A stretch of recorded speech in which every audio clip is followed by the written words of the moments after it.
안녕하세요, 건강나무입니다. 23년 8월 14일 현재 뱅가드 그룹이 루시드에 대한 소유권을 크게 늘려 현재 13F 공식적으로 파일링된 보고된 서류에 보고된 것처럼 루시드 지분을 10% 증가해서 뱅가드는 PIF에 이어서 루시드의 2대 주주로 자리매김한 상태입니다. 이로 인하여 거의 5,700만 주의 인상적인 지분을 보유하고 있는 뱅가드는 루시드 그룹의 전기차로서 미래를 긍정적으로 바라보고 있기 때문에 루시드에 대한 투자를 확대하는 것은 루시드의 잠재력과 가치에 대해서 확신을 가지고 있는 것을 반증하네요. 또한 블랙록도 뱅가드와 마찬가지로 지분을 늘렸는데요. 루시드가 2분기 동안 주가가 14% 정도 하락을 하긴 했지만 블랙록의 강력한 매수 의지는 막지 못했죠. 블랙록도 2분기 동안 루시드를 1099만 주를 매입해서 뱅가드 다음으로 4533만 주 보고되었네요. 그래서 블랙록도 루시드의 지분을 2배로 늘렸고, 이러한 대형기관의 활동들은 그들의 성공적인 금융 실적을 이끌어내기 위한 하나의 투자로 보여지고 앞으로의 밝은 미래를 위해서 하나의 좋은 행보라고 보여집니다. 그렇다면 이러한 기관들의 움직임을 보았을 때 루시드가 3분기 이후부터 루시드의 양산에 대해 긍정적으로 바라보고 있고, 올 11월에 그래비티 출시와 맞물리면서 전기차 시장의 확장성과 더불어 앞으로 루시드가 이들의 기대에 맞게 잘 나아가고 있는지 지켜봐주면 될 듯 합니다. 주목해야 할 부분이 있는데, 지금 테슬라 모델의 가격 이슈로 인해서 루시드와의 경쟁력 싸움에 도전장을 내밀게 되었죠. 그래서 여러분들이 주목해야만 하는 흥미있는 기사를 가져왔는데요. 이 기사에서 언급한 내용에 따르면 자동차 여행 시에 시간 관리는 전기차의 핵심 중에 핵심이고, 아무도 200마일마다 충전하는데 시간을 보내고 싶지 않다고 말하면서 이번에 테슬라 모델 S 플레드와 포르쉐 타이칸, 루시드 그랜드 투어링이 플로라도주 윈저에서 네바다주 라스베거스까지 자동차 여행을 통하여 누가 가장 먼저 목적지에 빠르게 도착할 수 있는지에 대해 경주를 시작했다고 언급을 했습니다. 당시 주행 상황은 플로라도를 여행할 때 환경이 43도씨의 극한의 더운 온도였고, 이로 인해서 전기차의 주행 거리의 범위에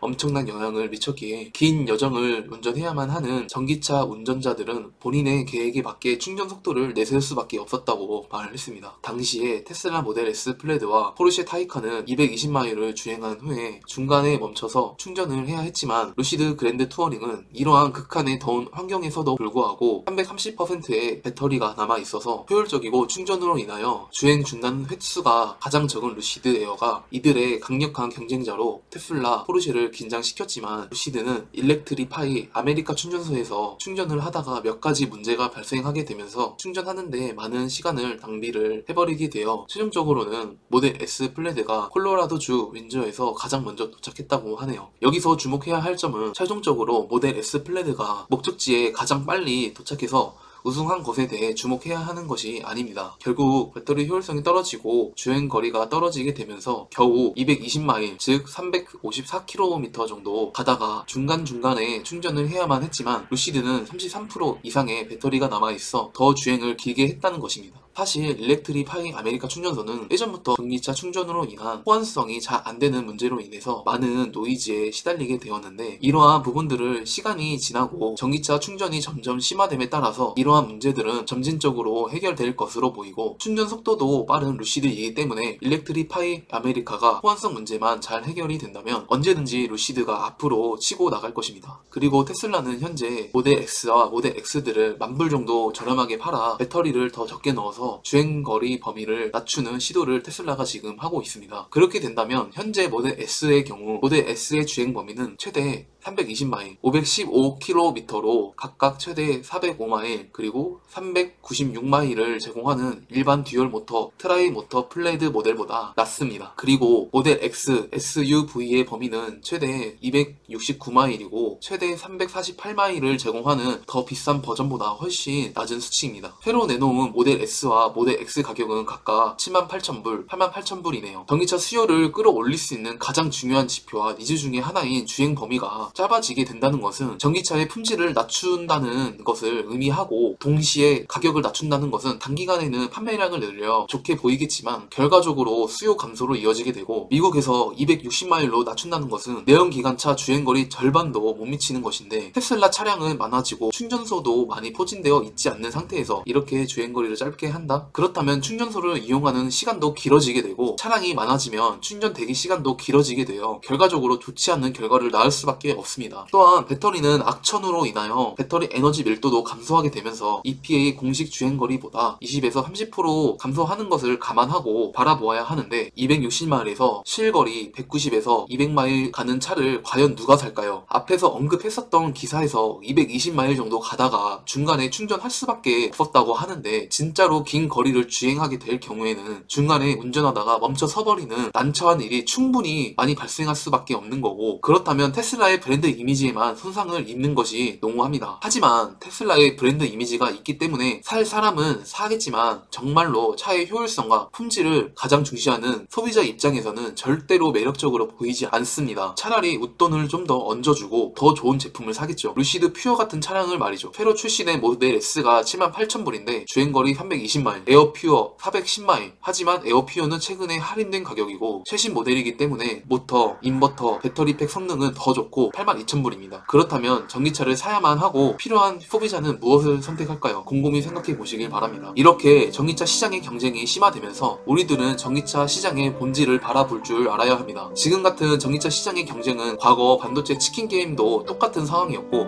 결국엔 품질과 효율성이 높았던 기업들만 성공했습니다. 삼성전자, 하이닉스, 미국의 마이크론처럼 말이죠. 그들은 3번이나 치킨 게임을 하였고 결국엔 고성능 제품을 만들어냈기 때문에 살아남았으며 저용량, 저성능 제품을 내놓은 대만의 6개 기업과 미국의 엘피다, 독일의 키몬다처럼 제품의 효율성이 떨어지는 제품들은 전부 다 파산하고 망했습니다. 지난 역사적인 상황들을 바로 볼 줄 안다면 현재를 알 수 있고 이를 통하여 미래를 내다볼 수 있습니다. 우리는 루시드에 장기 투자를 하고 있는 진짜 장기 투자자이기에 지금 같은 등락에 일일비 하지 말고 앞으로 먼 미래를 바라보면서 장기적인 성장을 바라보며 투자를 지속해야만 하고 당장의 급락과 급등에 신경 쓸 필요는 전혀 없습니다. 원래 인생은 가까이서 보면 비극이지만 멀리서 보면 희극이고 우리의 인생사도 투자도 마찬가지입니다. 가까이에서는 보이지 않았지만 멀리서 보게 된다면 더 넓은 시야가 넓게 잘 보이는 것처럼 우리가 해야 할 일은 기다림입니다. 시청해주셔서 감사드리고 구독, 좋아요, 알람 설정 부탁드리겠습니다. 감사합니다.